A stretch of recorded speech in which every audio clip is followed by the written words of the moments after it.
Oh my God, I thought that was me for a second. You didn't know I could beatbox. Welcome to Alcoholics Anonymous, folks. Thanks for coming down. Let's hit record. Is it recording? God damn it, I'm live. All right.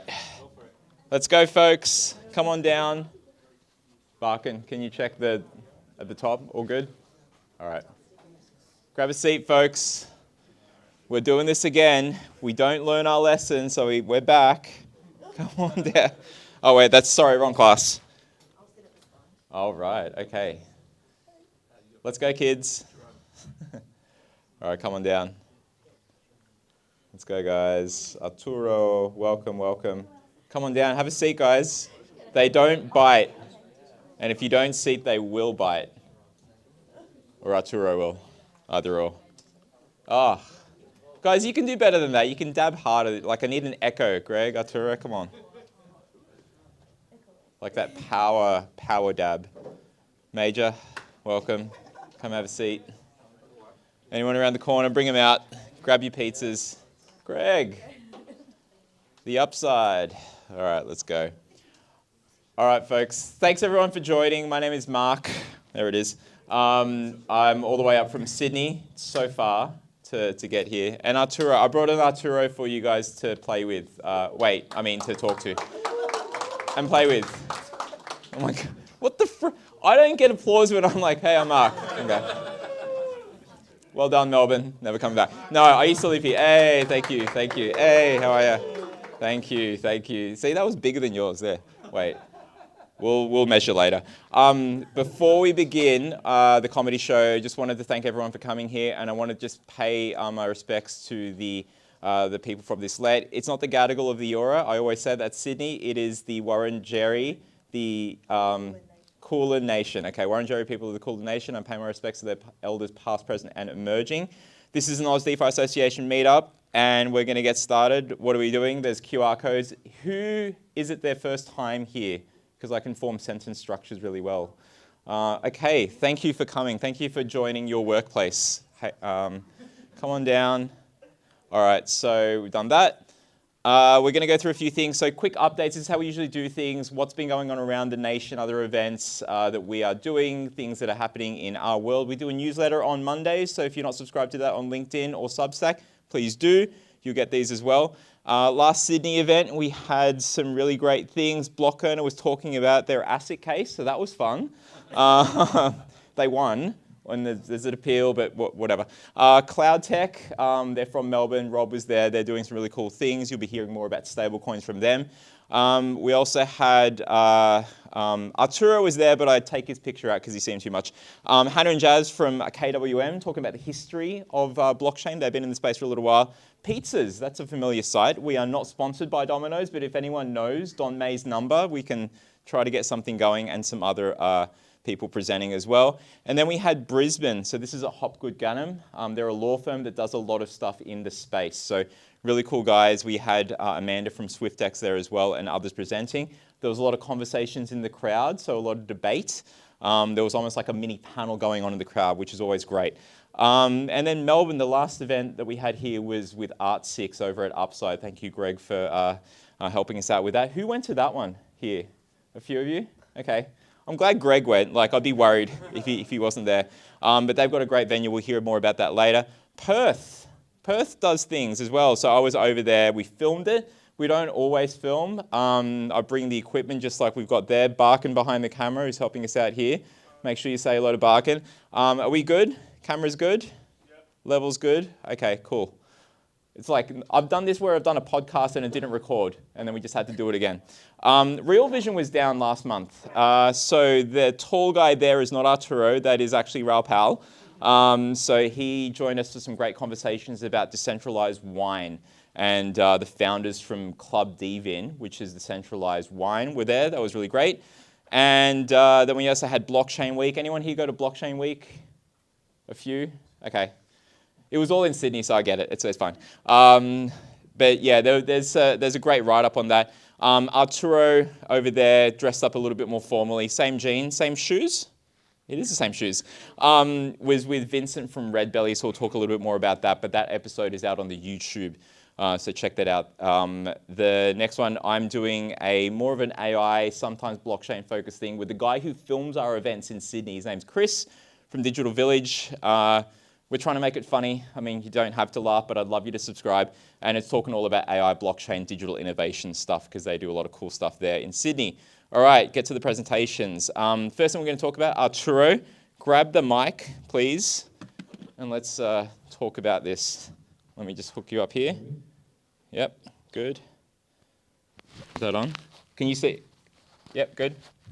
Hook it up. All right. So you've presented this really simple diagram. We're doing a project with Monoova and Redbelly, and Arturo is going to tell us more about it. What are we doing? Yeah, so try to keep it really short, I've been told to do so. What we're doing here is that we're using the blockchain as effectively as an accounting mechanism, let's say, to not rely on the clunkiness of the traditional financial system. So, in effect, we have a fintech. A fintech has its standard stack with its own identity. I'm gonna need you to get away from the TV. Okay. It doesn't like you, so it's about to turn off. Get away, move away. Okay. Okay, cool. Yeah, good. So we have a traditional fintech stack over here.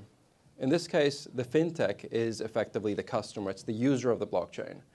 And all these beautiful concepts that we really care about in terms of self-sovereignty and anonymity and all those things, they don't apply to the end user. They actually apply to the fintech. And the fintech is the one that cares about being able to manage the complexities, like, for example, how to deal with private keys and yada, yada, yada, right?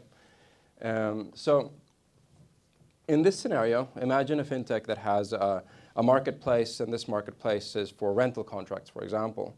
And they already manage let's call it the signing agreement between the different market participants, and they effectively, like, this is an existing use case. There is around $2.7 billion worth of TVL. And the reason why they're moving over to the blockchain is because they want to enable payments. And blockchain effectively becomes the cheapest way, from a stack point of view, to have a secure methodology for enabling these payments. Now, they don't want their customers to deal with private keys and have MetaMask wallets and all that kind of stuff. So they're effectively doing that on behalf of the customers. Customers already trust them. So trustlessness is not an issue in this case. The trustlessness part actually comes from the fintech point of view, where they don't want to overly rely on other participants or other suppliers in the market. So what we're doing is that we've developed a set of smart contracts that use zero-knowledge proofs. These are effectively smart contracts on the L1. We don't need to have an L2 to achieve the level of confidentiality. And those smart contracts enable us to store all the information that is relevant as a settlement mechanism for the fintech on the blockchain. So the blockchain does not become a transparent, but it does become an auditable methodology that keeps, that gives you the niceties and the important aspects that financial services effectively need, right? Which, again, it's auditability. Now, because people don't trade in, or normal people, you're not normal people don't trade in crypto, they need to have connection to banking, right? So what we've done is that we've connected to Monoova, as many others have, and when payments need to happen and they don't have balance of this, let's call it, stable coin that's in the system, then the stable coin automatically gets topped up with, through MPP, i.e. instantly, with the help of Monoova. Now, what I want to show underneath is that in this fintech stack that is connected to the blockchain effectively as an integrated rails for financial services, they keep their own stack privately. And in this stack privately, they keep their standard databases with the user, everything, all of the information that a traditional stack uses, but they also keep a database with all of the information that is actually stored on chain. Difference is that here we're only storing hashes, which you can't reverse engineer, right? You can't work yourself back from a hash. But you still need to know what information generated the hashes. and that is the private data there. So this is a very, very different topology to what you know in the traditional DeFi environment, which is that everything is transparent. These customers, they can't work under the premise that anonymity is the same thing as, that confidentiality is the same thing as pseudo-anonymity. Because all these customers, all of the fintech companies, they have compliance departments, they need to be audited. They will have multiple third parties that need to go through all of this data. And all these third parties will need to know the identity of each user and the link between that identity and the wallet. And no matter how much they promise you that they won't get hacked, they probably will. So 3 years down the line, all of the information that your traditional stack, or rather that your fintech companies have that they push on chain, will be fully known by everyone. Because they're billion-dollar companies, like for example Chainalysis, where their sole purpose is to identify a wallet or link a wallet with an identity. So the only way that you can kind of be safe is by using methodologies like these.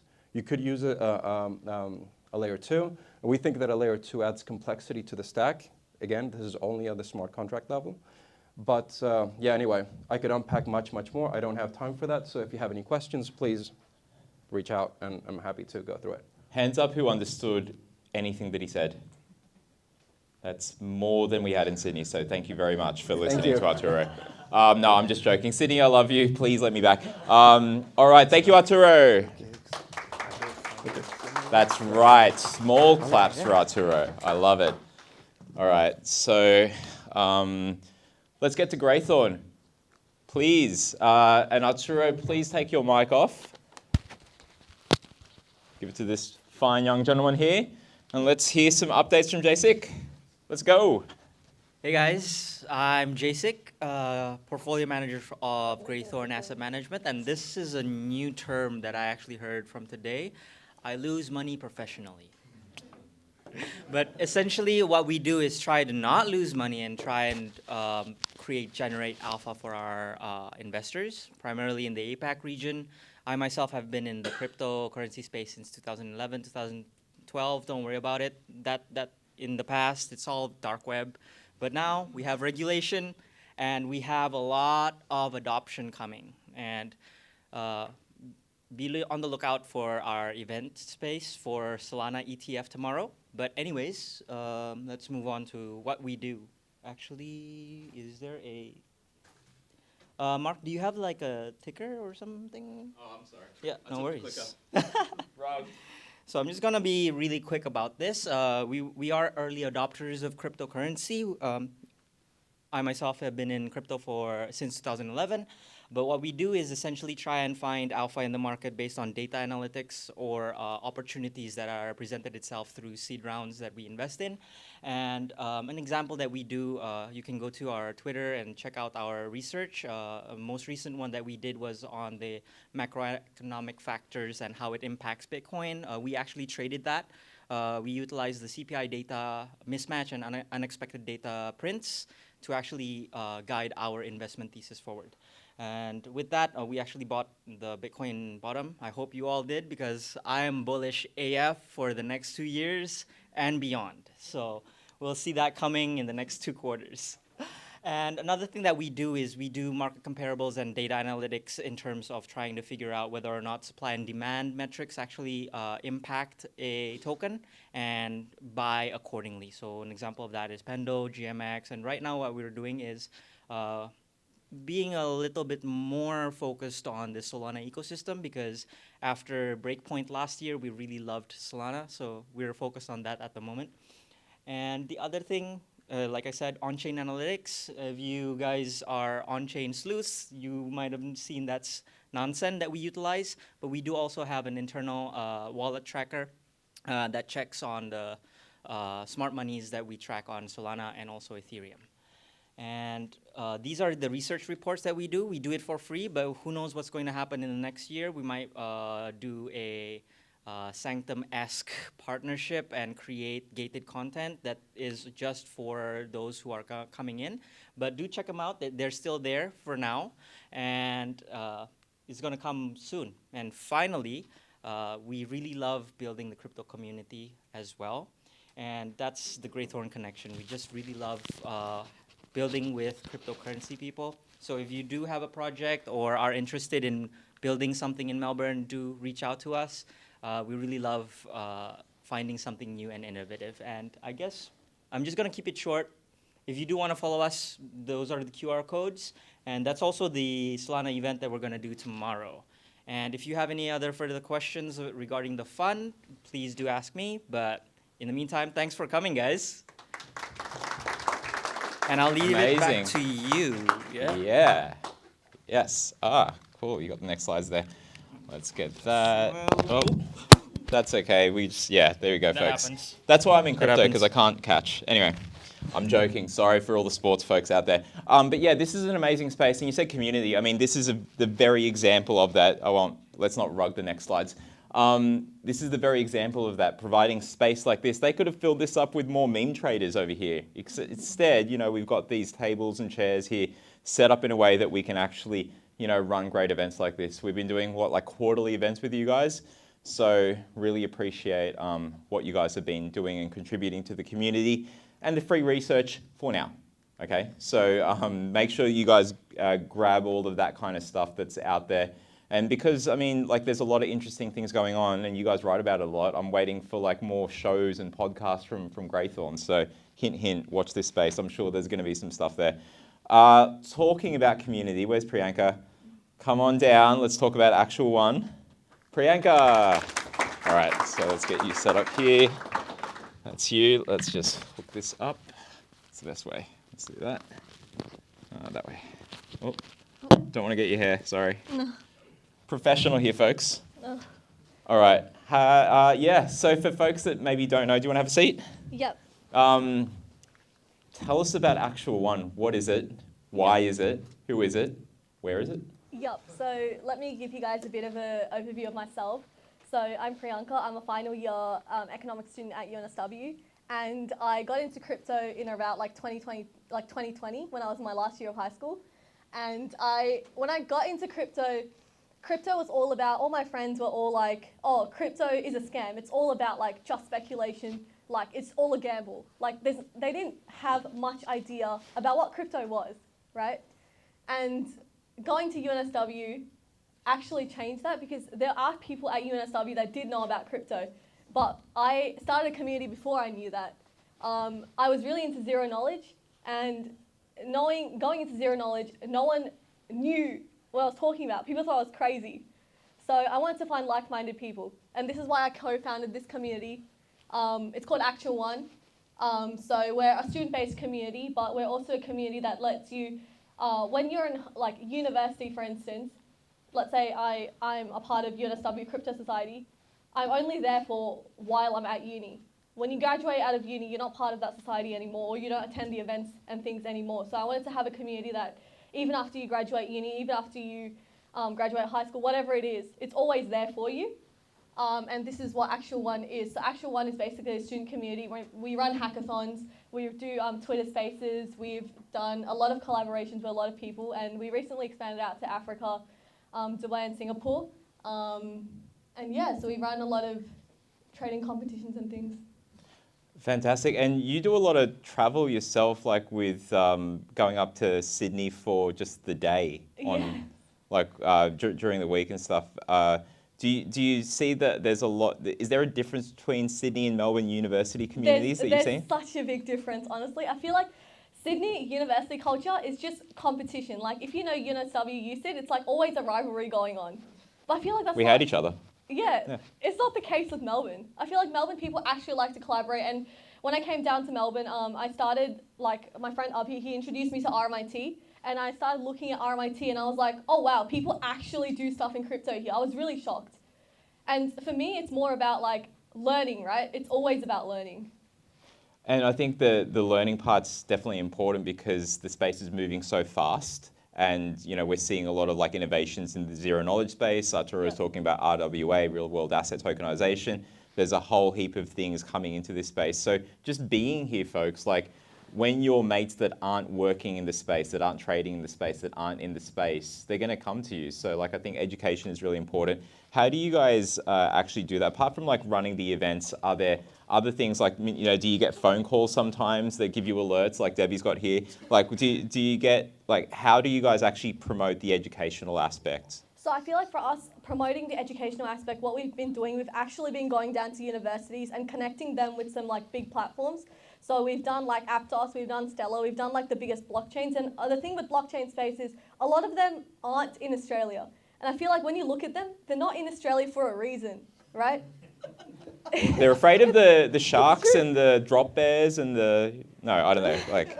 I don't know, and I feel like it's more about the negative perception of what the community has around crypto, because knowing the general public around me, they're like, oh, crypto, a scam, right? They don't know all the other stuff that's around it, which is like dApps, DPINs, all these like blockchain stuff, right? Well, I think of money, I think laundering. Like, you know, so it's like we could play word association the other way around too. But what do you say to people that, you know, that are new from the university perspective and they're trying to understand? I know that maybe they're a bit more open-minded and stuff because the world is new when you're like 16, 17 years old, right? But like, does anyone go to university at 16? Whatever. But when there are people that are coming to you that are fresh to the space, how do you introduce it to them? What do you guys talk about? Okay, so this is a bit cringe, but our motto is actually curiosity, creativity, collaboration. So curiosity, everything sparks from the mind, right? I'm a big believer of like quantum physics. It sounds ridiculous, but everything comes from a thought, right? So when you're curious about something, even here, right? People might go home, search up what a dApp is or what a DPIN is, and they search that up, and then they get more into the space, right? So when you look at go into more of the space, there's more innovations apart from finance. So recently we did a podcast. I think I talked to you about this one. There was like metaverse dating, right? So there's Web3 dating as well now. So I've signed up, anyway. There's a lot of new concepts around that. And when you look at all that, that sparks a sort of creativity inside of you. So you look at the gap in the market, you get creative. You're like, oh, this is missing, this is not, this is the way to go. And then that leads to collaboration, right? It doesn't matter if you've thought of an idea or not, collaboration can be there. Oh, I have like-minded people, this person knows zero knowledge, I can collaborate, we can share information. Or this collaboration, I've got an idea, I want a dev on the team, I want a marketer, I want a UX UI designer. So there's a lot of aspects to that. You can find pieces that fit well together. Like, I'm not an arsehole, Arturo is an arsehole. So like we fit really well. I think you can hear me. He turned around, there we go. I got a slice smirk out of him. But remind me again, the 3 C's. What did you say they were? They were? Curiosity, creativity, and collaboration. Collaboration, crypto, right? Yeah. Well done. Yeah. I've got another favorite C word, but I can't say that here. So, but it is carbon. It is carbon. Carbon's 4 letters, right? Oh, cuddle. I thought you said carbon. I'm like, yeah, I'm all about ESG. Cuddle's good too. So we'll talk more about ESG with Greg in a minute. So just to wrap up, that's the university side of things. Are you guys also helping just the everyday kind of person that's in the space, or do you have to be uni? Yeah. No. You don't have to. Definitely not have to be uni. So in terms of our goal is for people to seize opportunities. And the thing is, you can't seize an opportunity if you don't know about an opportunity, right? So a lot of these blockchains run like ambassadorship programs and like for example, Super Team Earn. Shout out to Sal, Solana, always there. So it doesn't matter if and people are always like, oh, well, I'm not a dev, right? The thing is, you don't have to be a dev to be on board with all these things. There's so many things going on. You can be like a UX UI designer, again, a content researcher, whatever, and you can all go into the blockchain through all that as well. You're absolutely right. And I think the greatest thing, we're living in a world now where if things you're trying to understand, you've got AI that could help you 100%. learn about what that is, right? Like, okay, Arturo spoke some words, they sounded big and complex. Explain it to me like I'm 5. So that kind of thing is much easier with AI, or it's much easier when you're part of a community, because AI is only going to be ever as good as the information that's fed into it. So if people want to like learn more about like ActualOne, or they want to get involved here, or even if they've got questions, obviously we've got the networking, but how best can they do that, get involved, or how best do they reach out? Definitely follow our Twitter Spaces. Reach out to me if you have anything as well. We're actually doing a lot of giveaways, so please sign up. We're desperately giving away this CoinFest Asia and token tickets as well. So please sign up if you want free tickets. And yeah, just be sure to contact me, I guess. Fantastic. Well, Priyanka from ActualOne, thank you so much for your time. And yeah, we'll get to the next guest. Thank you. Well done. All right, folks, this is just a roll of the dice, just like my life. MezFi! Oh, here we go. Let's go. Let's go, Jerome.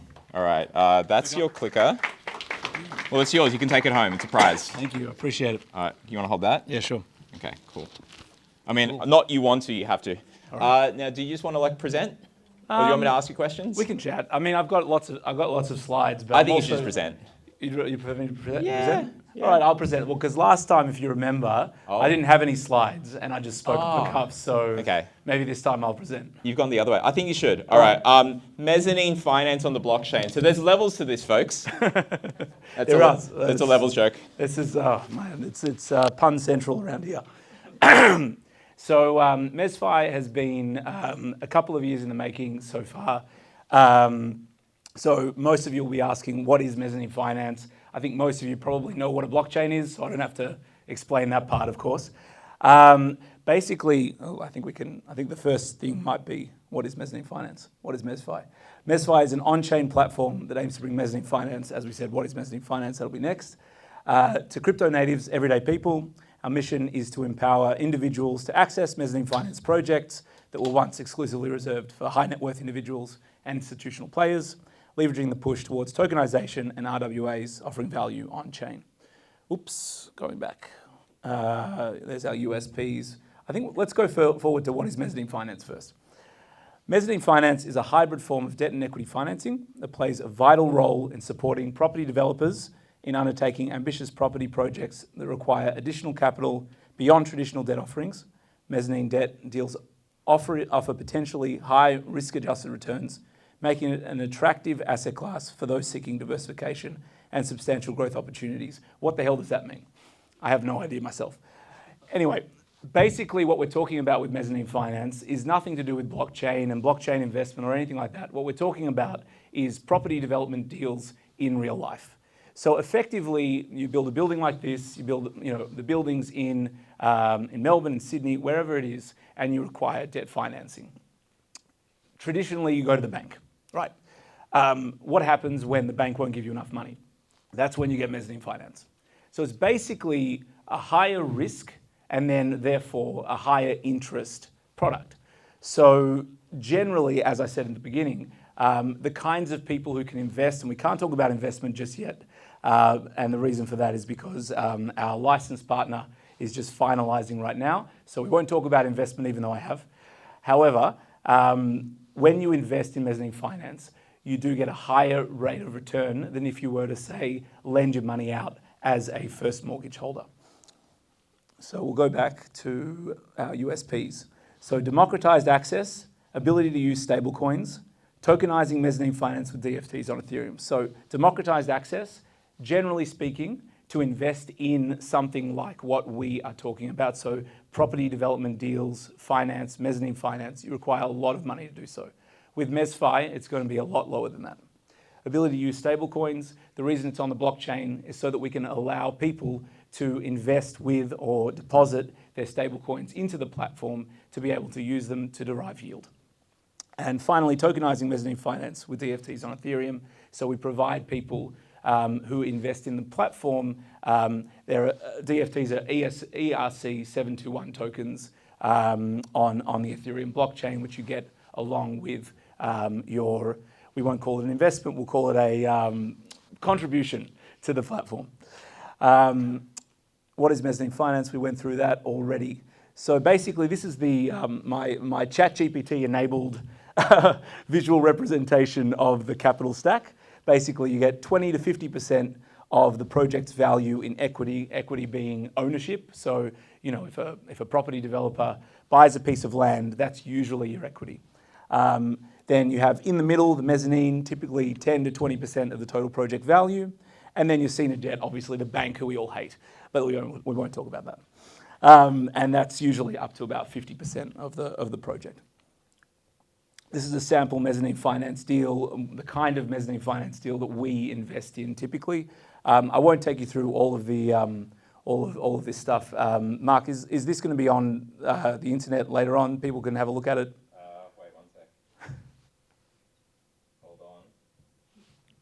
I don't know why I pressed record on the thing because I'm going to delete this part anyway. I don't really need this, but yeah, I can take this part or I can blur it or I can put a picture of something up there. Whatever you want from Midjourney, I will put it up there as you're talking. No, it's all good. Okay. Oh, no, this is good, right. Okay. No, this is good. This is basically, there's too much information here. sorry. If anyone wants to read up on a very dry, boring mezzanine finance deal, I'm they used to can the other later stuff. on. It's like, Mark, that stuff that you said, can you delete that? Sorry.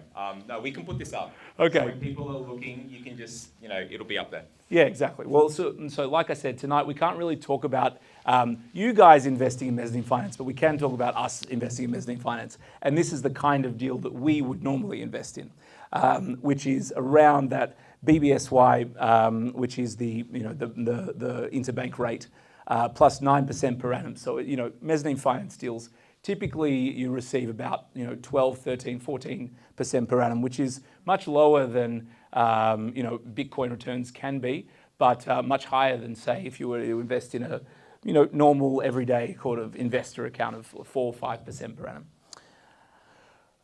So as an investor for $500,000 in deal one, which most of us would not be investing, but that's the kind of deal that we would invest in, forecast returns over the 18-month timelines are $100,650 plus capital. Not too bad.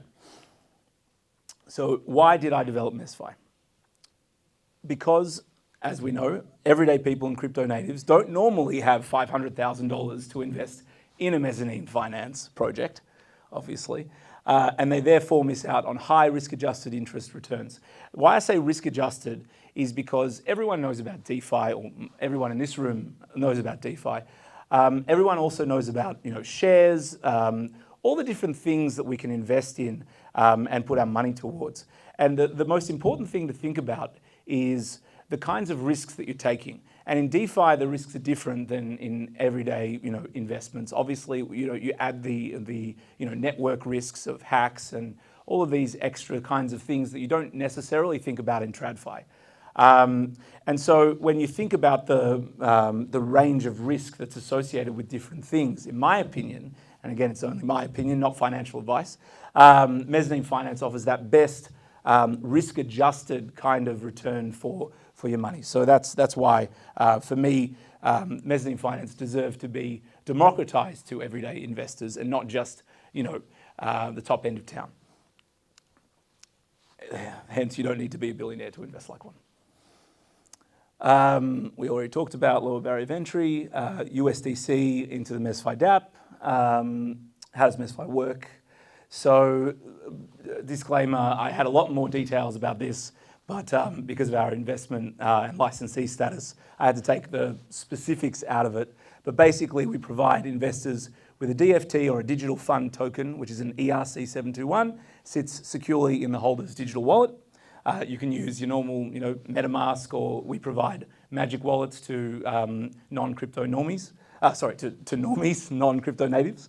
And the DFT will display data about the property projects that we've invested in by MezFi on behalf of holders, as well as provide gated access to Discord and unique digital art that's created by Justin Meller, who is an old friend of mine, as well as an amazing digital artist of a long period of time. He's done NFT projects with Shaq. He did a collaboration with Shaq for one of his NFT projects. That didn't get rugged, but it went down a lot, but that's not his fault, so let's not talk about that. How is our risk managed? So we work closely with reputable mezzanine finance deal originators, so guys who service the top end of town, but we basically invest with them on behalf of our investors, our fund investors. There's me. I think I'm wearing this jacket, or maybe a different one actually. Experienced funds manager, property developer, entrepreneur, crypto trader, professional cryptocurrency trader. I won't say I've made a lot of money in professionally cryptocurrency trading, and that's probably why I'm doing what I'm doing rather than trading any crypto. So, and yeah, basically what I'm trying to do here is to decentralize the investment landscape. Rather than with crypto, we're decentralizing the banking and the financial system, and we're trying to democratize and decentralize the access to investment products. So that's why, from a values perspective, it really fits within that crypto blockchain world. I won't go through these guys. They're in my investment committee. They've got between them about 60 years of property development and banking experience to look at all these deals that we're talking about. These are my service partners. Labris do the blockchain development, legals, and fund administration. And you get bonus DFTs, which are a randomly at the close of the period that we allow people to invest. You can randomly receive an extra DFT or an extra ERC 721, which has more units attached to it, so worth more money. Our key takeaways. So we're launching end of this month, start of next month, probably. We're basically finalised. The fund has been registered. We're just finalising some differences in the software development platform. The fund onboarding platform, which Labris have created. The smart contracts have been audited by Hashlock, who are an amazing smart contract auditing company. The minimum amount, we'll talk about that later. You can go in either fiat or USDC. Tokenized with DFTs on Ethereum, random chance of bonus DFT, and further info is to be advised. You can go to www.mezfi.com. And I'll finally say, I've been running a podcast recently, which has basically nothing to do with mezzanine finance or anything like that, but a lot of our partners that we've been working with, as well as just interesting and amazing people in the blockchain, financial services, property sort of space that I've been talking with, and you can find that on YouTube under MezFi. So thank you very much. Well, stay up there for a second. I just noticed something. So right. MezFi, stand here. Come here. Okay. MezFi is easy. Well done. Thank you, Dad. All right. I'll grab that. I'll grab the. Need the mic from you. Yes, sir. You won't believe the number of guests that escape with a mic on and go to the toilet. Anyway, next on stage. Let's see. Oh, it's Upside. Greg, come on down. So far to go. Do you want left or right? Oh, middle? No, don't go to the middle. It's going to get angry. If you go that side, we don't have slides actually. If you want to, oh God. Please attach yourself. Are we good? Yeah. Thank you, Barkin. Everybody barking. Barking, everybody. Oh my God. Everybody, Debbie. Okay. Yeah, why don't you have Debbie up here? I know. I'd prefer to hear from Debbie. Debbie, do you want to interview? You should sit here. He's got no slides. No, come on. No, this is the slide. We're going to just talk community stuff. Come on down. Debbie! Although you're going to have to share that for us to get the recording thing on. Let's just get you two to talk about community together. Community. No, you sit here. No, you sit here. I'm just going to hide behind Greg. I want to talk about the banana zone. We had Okay. Raul, we had you sort of feeling up Arturo. So let's talk about the banana zone. I always fill up Arturo. You know what? I'm going to have to do this because if you guys are talking, when you swap over, just pass that to Debbie as well. So whoever's talking just needs to have the same pair. Let's do that. We're very technically. The banana zone. What would you like to know, sir? This is weird. I thought I was going to be doing it. I asked the question anyway. No, I mean we had Raul Paul. Is that how you say his name? Pal. Pal. Raul is your pal. We had. Are we in the banana zone yet? I heard about it. So one of the guys that runs the Real Vision community in Australia in Sydney's chapter, he brought to that event a whole bunch of bananas. I had no idea what it was. I'm like, what a weird gift. Is it because Raul tried to bring stuff through customs and you know how Australia is? Nothing of the sort. So no, I was indoctrinated into it just there and then. Yeah. Nice. Well, I have nothing really to shill. I thought that Q&A would be fun. I want some Priyanka energy, by the way. Like, your energy is amazing. That was like, yeah, give it up. I mean, super genuine there. Yeah. We're going to put that in the newsletter, whatever it is that you drink. I was going to say smoke. No. Whatever you drink, eat, absolutely. I think that we need more people like you in there. So very passionate. Absolutely. And you used to be passionate, Greg. What happened? I'm joking. No. Sorry. No. I'm enjoying not running an event right now. Just sitting down and it's nice, isn't it? It is very nice. I like to go to your events and stuff. Yeah. And I'm going to say this on stage here. This is official. I'm officially jealous of Upside because you guys have an amazing space. We don't have that in Sydney. Multiple levels. Like, I thought they'd be called layers. There was an opportunity there. This is layer 1, this is layer 2, layer 3 and all that. But like, you guys have such a cool space of running events. Is there still space to actually get desks there? Thanks for the softball there. Yes, there is. But yeah, I mean, the 30-second TLDR on Upside is we're a fund.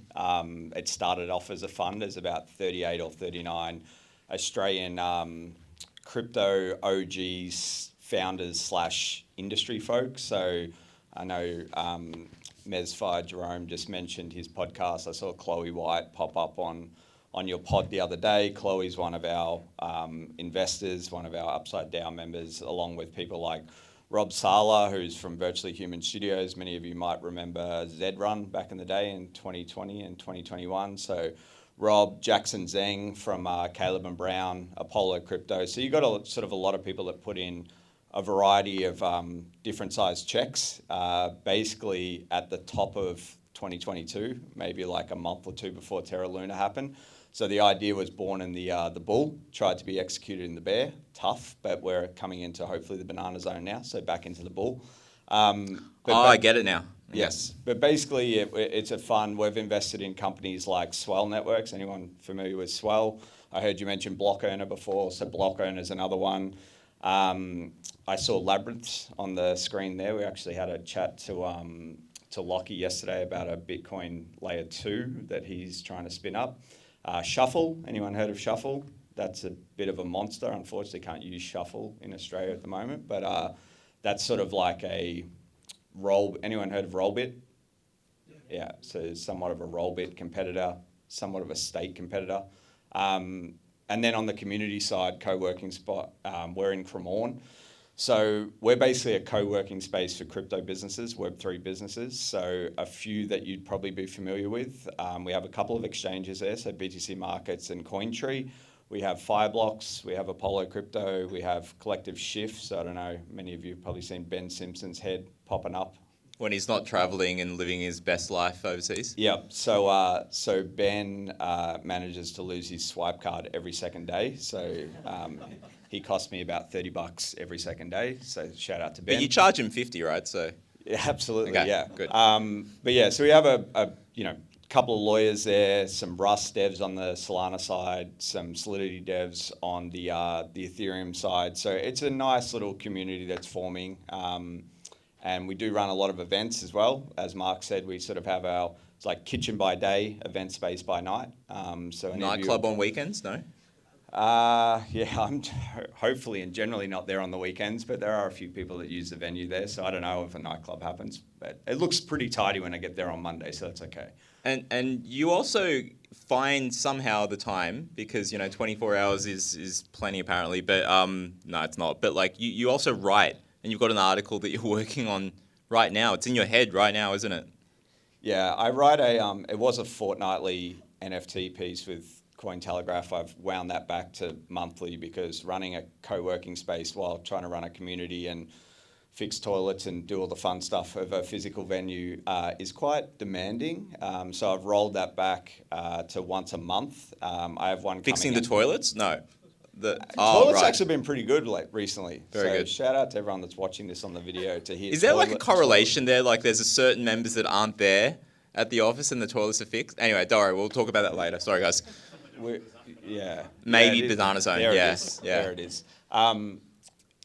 So the article I have coming out in 24 hours or so is on Mad Lads. Who's heard of Mad Lads? The Solana PFP project, about 5 of you.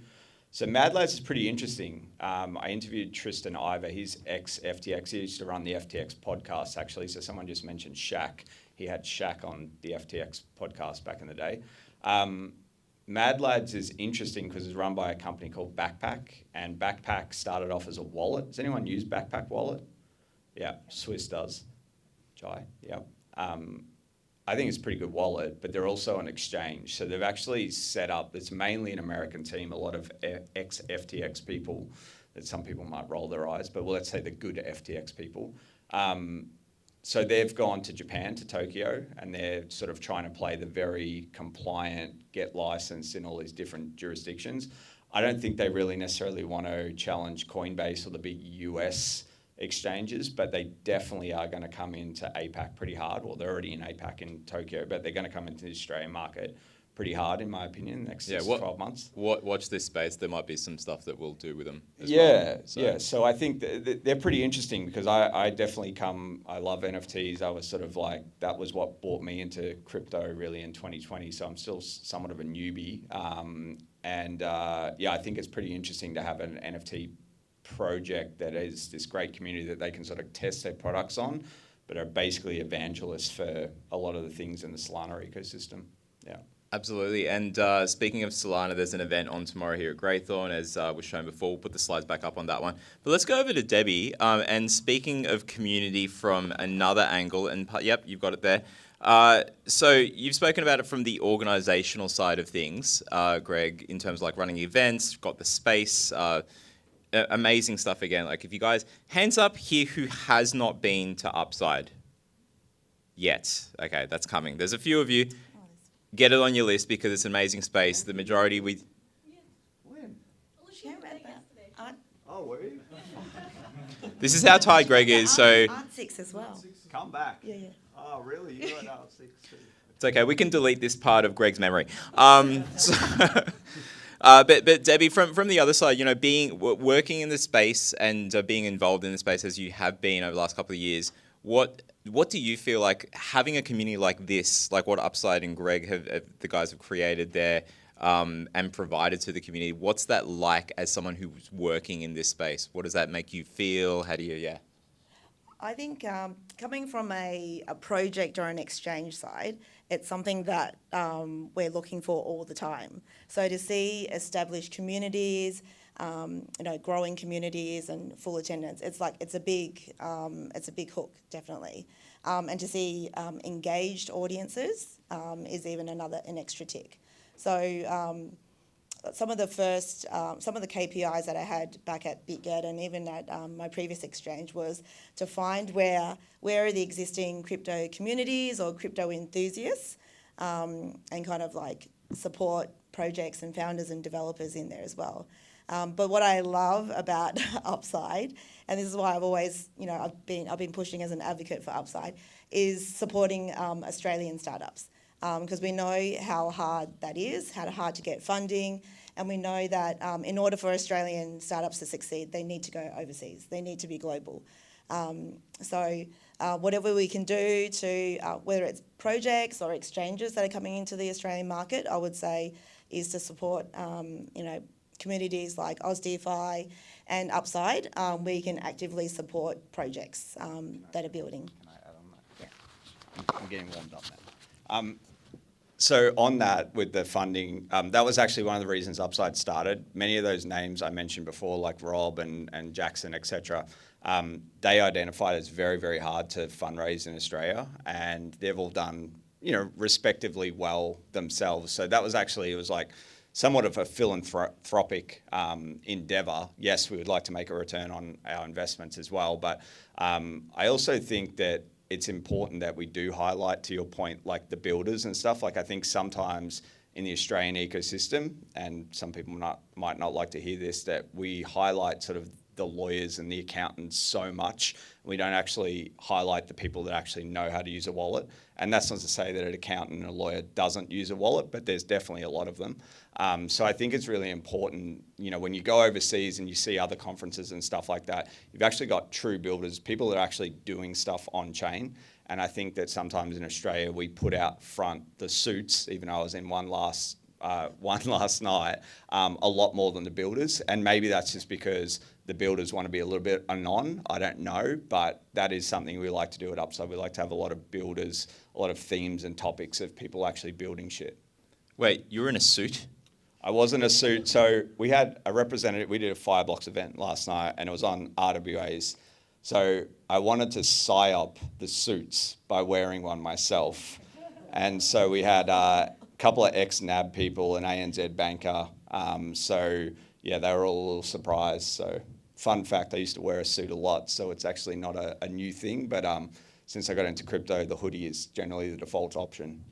Absolutely. And if it was cooler in Greythorn, I would be wearing a hoodie. But it's warm here, man. I don't know how you got the vest on, Chirag, but like, good work. But I was just going to say the PSYOP actually goes both ways because Rob War, who has come over from the NAB side, is off. He works at our WeWork in Sydney in Martin Place. If you're ever up there, English Mark, hit us up and stuff because there's a lot of great people working there. We're just all a little bit more decentralized because we don't have a great spot like Upside. But he was wearing the suit every day, and I think one of his first weeks out or whatever, doing his own thing, he was in the non-suit and complete degen, and it's absolutely fantastic. I thought he was going to DJ like he did at Burning Man a few years ago. He's a DJ? He has DJ'd. Ask him about that story. That will come up.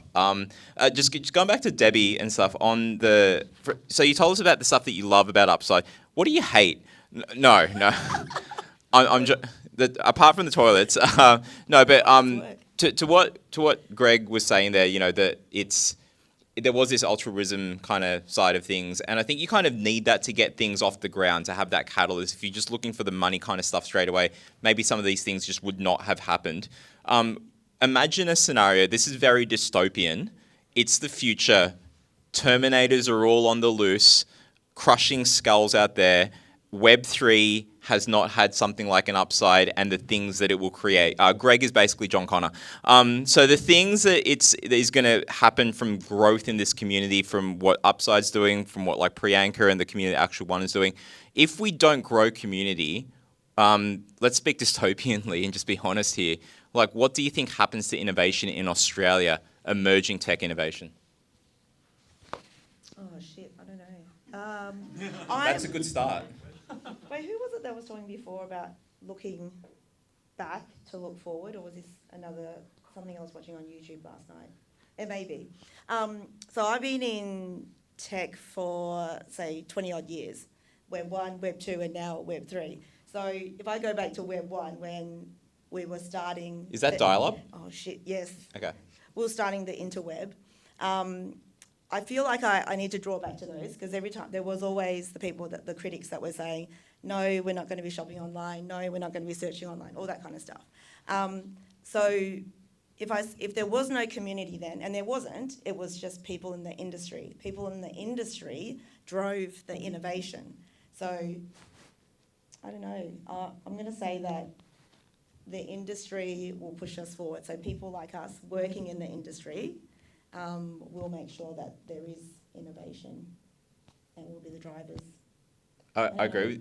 Greg, do you want to add something to that? You'll have something cooler. Question. Yeah, go ahead. Perfect. And I should shout out Pete in the back from UCube, who I believe is up. He's one of our members at Upside. So and Oscar over there at Mooning. So better not forget. Just realised to give Ben a shout out and absolutely coming Oscar soon, folks. And Pete and soon to be Swiss. Come on, you made too much money last cycle. You could be an Upside member. I have a question. Back to the banana zone. Okay. What is this is interesting. What is the global market cap do you think we top out at? Because we hear like Chris Baninsky and we hear all this like 10 trillion. I'm very interested in just people's like, who thinks it's like 3 trillion? I mean, that's pretty conservative. Anyone? This cycle you're talking about? Yeah, I mean, we're nearly at 3 trillion right now, but bananas, definitely. Is anyone at 5? Like, do you think we'll top at 5? I'm genuinely interested. Everyone's like, don't ask this question. Isn't this crypto? No, ask it. Like, 5 trillion? Anyone? 6? No hands have gone up so far, folks. 7? Geez, everyone's gone. Still no hands. Baninsky. We're going higher. 8? Keep going. There's demand here, man. 9? Keep going. Everyone in the room thinks we're going to 10 trillion or more. Fuck 10 me. trillion or more? 10? I'm looking at the analyst over there. 11? Like, okay, I'll go in increments of 5 now. Like 15, like roughly 15. So 2 people put up their hand for 10. No one put up their hand for 15. And you're 10? I think I'm back at like 5 or 6 to be 5 or 6, okay. I'm just honestly interested. It is. No, it's interesting. It's just interesting. Does anyone... Arturo, what do you think? 100 trillion, my God. That's Arturo. His answers for financial advice are, his opinions are financial advice. His personal opinions are financial advice. So yeah. This is not financial advice. This is No, just it's a pop not. quiz. Yeah, exactly. Yeah. So people are bullish. Yeah, absolutely. This room is definitely bullish. No one wants Or to go confused. No one wants both. to go under 10. That's interesting. Where do you think it will be? I think maybe like, I don't know, I'm a little bit more concerned. I think like 7.5. I've done a lot of TA on that Swiss. No, it's just a gut feel. So yeah, I don't know, like I'd probably start laddering out maybe like 6 or 7, but that's probably a little conservative compared to, it just feels like a lot. We're at 2.5 right now. So like to 3x from here would still be pretty good, but all you greedy motherfuckers out there want like 15. So I can see a pathway to that with a lot more mainstream, real-world Web 2, whether it's digital already or even better yet, mainly manual, paper-based kind of things that are going to see the benefits of coming onto blockchain technology, whether it is in commercial real estate or RWA, whatever it is that people are doing. I could see a pathway to that. I think it's just a time frame. So there could be ways, like, I mean, betting markets are going to love this because obviously there is that like current cycle type stuff, but I could see us getting there. I kind of hijacked that part, didn't I? No, it's okay. So we're going to cut off there. No, just joking. No, we're good. We're going to continue more of the conversation. If any of you folks, hands up here. That's what I wanted to ask before you hijack my brain. How many people here are builders? Know of builders? Have builders in your family, etc., etc. All right, cool. Definitely got to talk to Upside, go to the events, and book a desk. So Debbie, Greg, thank you so much. We're going to do more in the networking and stuff. Anything you wanted to add just whilst we're on camera? Olympics. Tory West. Yeah, so we have the first Web3 Olympian. I don't know if I haven't fact checked that, but we're rolling with it. First Australian Web3. Yeah, so Tori's a 28-year-old female from Queensland who is an Upside member, has been since November last year. She joined our crypto run club and she's now Olympian. There's definitely a correlation. Correlation, folks. But she's representing Australia in the heptathlon. So we're actually doing... For anyone who knows what a heptathlon is, 7 events. I think I've got them memorized now. 200 meters, 800 meters, 100 meter sprint, javelin, shot put, high jump, long jump, bang. We're doing a watch party at Upside. I think it's going to be on at 6 p.m. On Thursday the 8th. Yeah. So if anyone's interested, we're just going to put on drinks, food, etc. We'll have the Olympics on the big screen. And yeah, Tori's actually sponsored by BTC Markets now, which is a pretty cool story. So yeah. There's some cool videos online on that too, Yeah, and posts, so definitely check that out. Thank you for mentioning that. All right, everyone. Thank you, Debbie and Greg. Thanks very much. Okie dokie. The final presentation before we get into the networking, which is always fun, where you get to tell everyone about all your trade ideas and how to do what I wouldn't do. No, I'm joking. Come on down, Pete. Let's talk about YouCubed. Centralized education. Oh, the team's here. Okay, cool. All right, who wants to go that side? Do you want it as a presentation? I think let's just do a presentation. Yeah. All right, so you want to hook up there on that one? Yeah. And if you want to come on this side. Oh, no, leave the mic. He's going to need that. All right, have a seat. I'll just hold that. Cheers. Hook you up. Stage is yours. Tell us about YouCubed. All right. Just bear with me, guys. First time talking with this audience, so if I'm a little bit nervous, just bear with me. But Pete, take the lead. Hey guys, how you doing? My name's Pete. That's me there. So yeah, we're doing YouCubed, decentralized education. All right. So I've been lucky enough to be teaching blockchain economics at RMIT for the last 4 years. It's been a great experience getting to teach this material over and over again and understanding it from new angles every single time, and especially having to explain it to a range of undergrads, postgrads, and even sort of senior career people in the online short courses. And that's just given me a really sort of amazing sort of view on where this is going, right? And it's sort of, for me, it's like the economic maths shows us that, traditional businesses, their days are numbered, right? So yeah, I've been lucky enough. James was actually one of my students a couple of years ago, and we've been dallying with the idea of working together on this, and he's jumped in just recently, and now things are really starting to take off, which is really cool. So I've been lucky enough to work with IBM, RMIT, UN, my own coding school for a while. So that's sort of my background, and James has a pretty cool background too. Yeah. So Pete and I met in the 2022 period towards the end. I hadn't gotten any official blockchain kind of education, and I noticed that RMIT were probably one of the leaders on that front. So I joined in and we got on. Like a house on fire, I guess. We both really had a passion for this stuff, and we caught up and we started talking about ideas, and it didn't take too long before UQt was there as a seed. In terms of my longer background, I've been in the space since pre-18, I guess, and at years old. So I guess 2013, 14 period. I've seen it all. I've seen a lot of scams that other people might not have seen. I've seen some very creative stuff, huge innovations.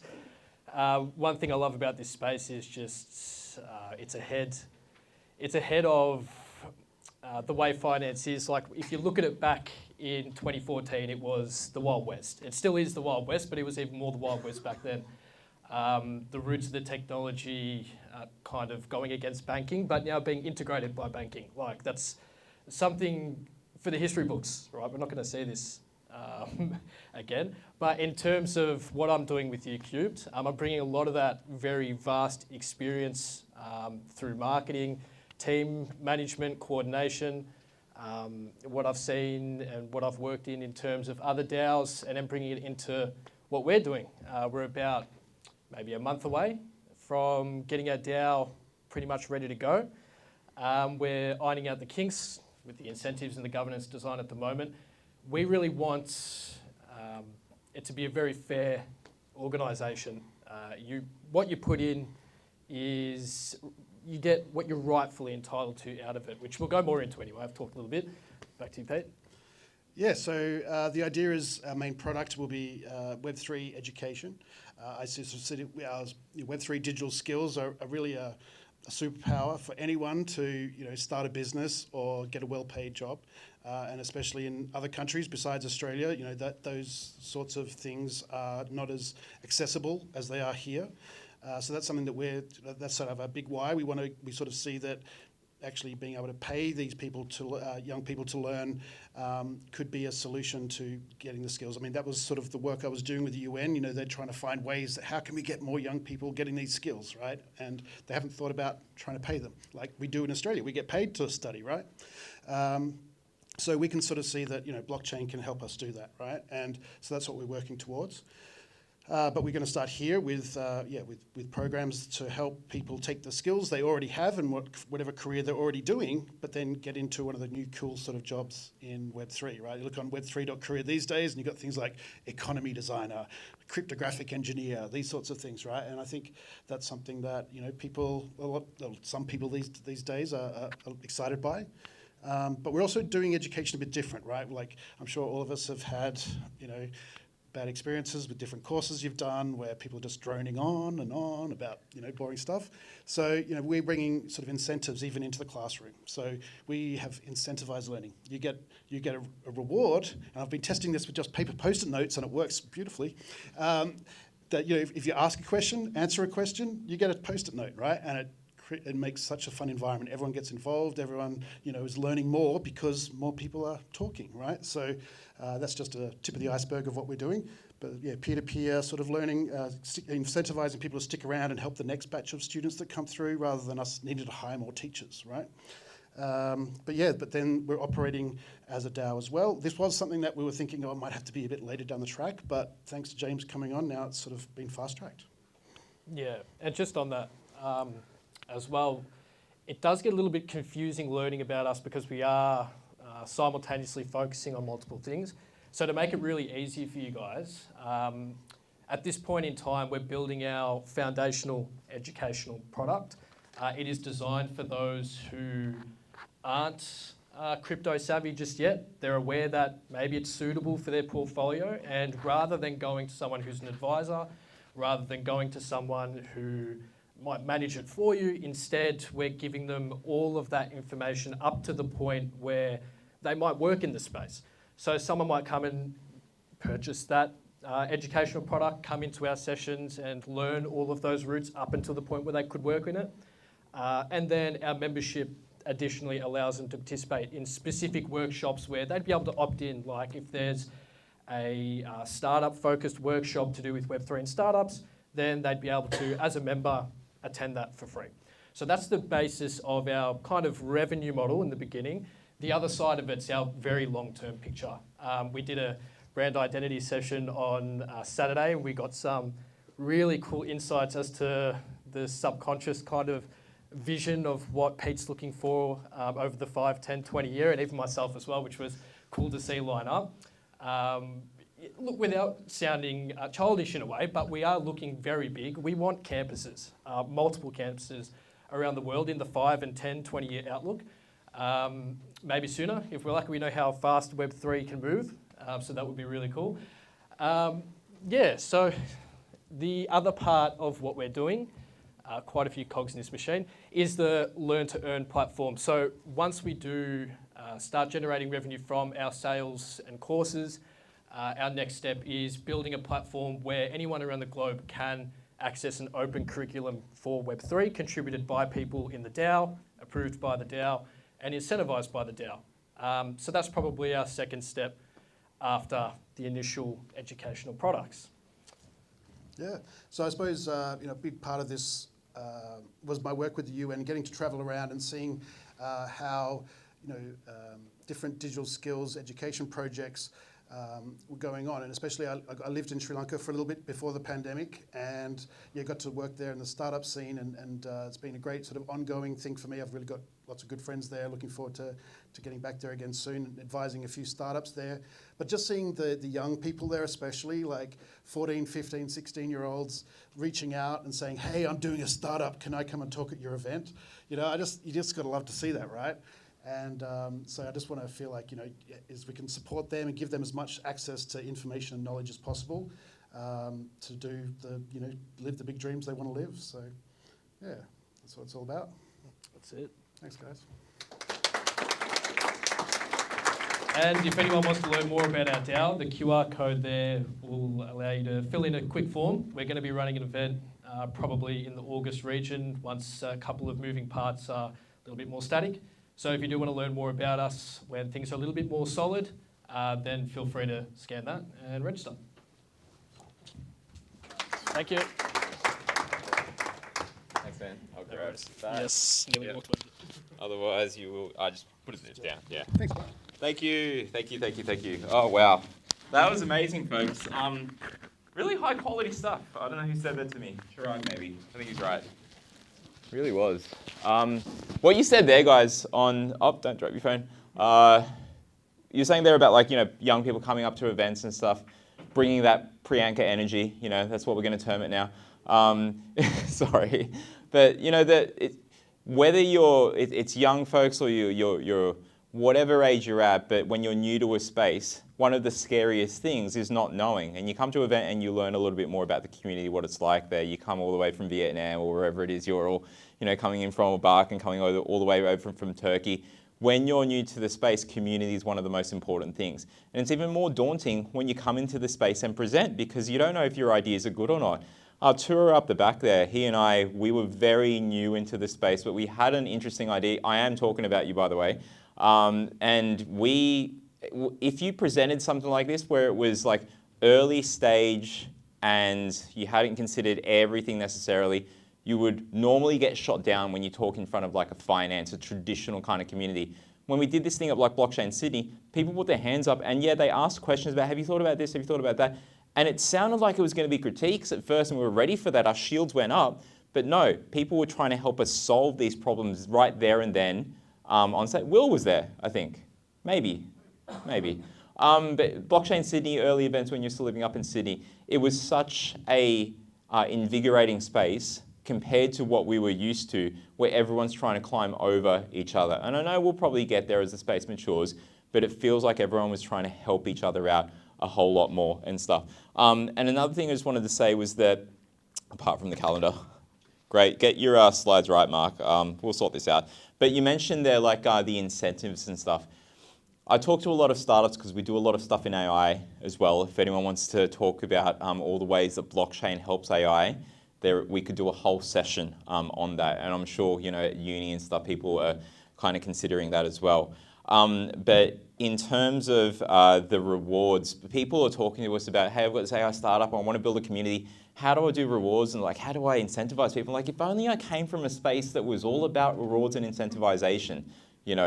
We've got these principles that we learn to be self-evident, or is that truths? I don't know. Whatever it is, we've got these things that we know from the blockchain space that can be really beneficial for so many others. So it's a benefit to being here. We're all very lucky, including ourselves, for being able to learn and all of this kind of stuff. I want, as you get into the networking part of the session, please finish off all the pizzas and beers and stuff. It helps us. Take some home. Welcome, Simon. When you leave here, I just ask that you do one thing, and that is leave with at least one other connection of a person that you didn't know before, right? You will get a lot of benefit from that. You'll tell your friends, bring more people to this community, and we'll all grow and learn together. Connecting, learning, it's all great stuff. This is our calendar. We're on Loom, as you would have signed up for now. It is a lot better than Meetup. We're still pushing out messages to Meetup just because we've got thousands of people there that I don't want to ignore, but Luma is building up. It just allows us to have the one calendar where you can see all of the different events going on around the country. You guys are kicking things off. This is blockchain week almost in Melbourne because there was the event yesterday at Upside, today, and then Greythorn is doing another event tomorrow at Solana. Is there anything on Friday? Chirag's house, maybe? Let's go. Okay, we can come back here. And then, early in August and stuff, we've got the watch parties for Tory and stuff. Brisbane, when I was there a few weeks ago, there was 4 events within the space of 7 days. So, they had their thing, and it was, I guess, a way to... Sydney was all the blockchain week events. So, Perth is next, and other cities, obviously, but check out the Luma. I think there is a slide, for the Discord, and Discord's dead for us, but I'd love for people to join because you never know, that it might come back alive. We'll see how it goes. But more importantly, on there is a whole lot of Luma links. There's the newsletter, there's the YouTube video. This is going to go on there. We weren't recording much from Melbourne before, but I've now committed whenever I am traveling, I am bringing the camera equipment, so beware. There's a whole lot of podcasts, there's a whole lot of great stuff. We do talk about AI on the podcast as well because we've got a partnership with a group called Data Science and AI Australia. I used to be the president of that as well because there's not enough time in the day to, I don't know, it's ADD. But anyway, it's really great stuff there. So we talk blockchain, AI, and the crossover. And there's just a whole heap of great knowledge in this space. Great presenters. Join me in a round of applause for thanking all of them again. Thank you guys. Even the impromptu ones like Debbie, she didn't even know she was going to speak, and she spoke so well. And yeah, let's get to networking. Thank you. Mark talks a lot, I know. All right, let's go.